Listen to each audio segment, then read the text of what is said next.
අද අපි ඇවිල්ලා ඉන්නේ හැමන් හිල් බලකොටුවට.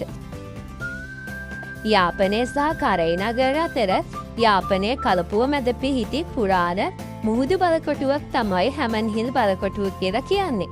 1618 දී පෘතුගීසීන් වරුන් විසින් ඉදිකරන ලද මෙය පසුව ලන්දේසි හා බ්‍රිතාන්‍යයන්ගේ පාලනයට ලක් වුණා.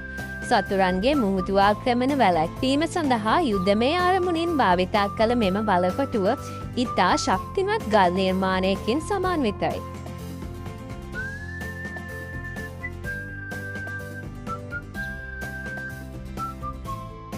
ඉතිහාසයේ මෙය සිරගයක් ලෙසත් භාවිතා වී ඇති අතර අද වන විට හැමන් හිල් බලකොටුව ශ්‍රී ලංකා නාවික හමුදා විසින් සංරක්ෂණය කර සීමිත සංචාරකයන් පිරිසකට නැරඹීමේ අවස්ථාව උදා කරලා තියලා තියෙනවා.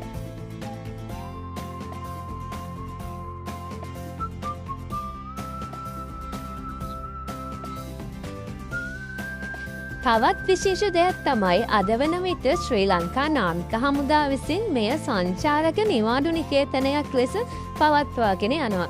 ඉතින් දේශීය විදේශීය ඕනෑම සංචාරකයෙකුට පුළුවන් මෙහි දවසක් දෙකක් ගත කරලා එන්න.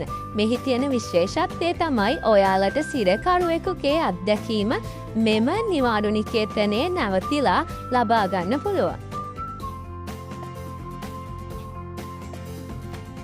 ඉතින් ඔයාලා තාමත් නව සබ්ස්ක්‍රයිබ් කරලා නැත්නම් සබ්ස්ක්‍රයිබ් කරලා බෙල් අයිකන් එකත් ක්ලික් කරන්න.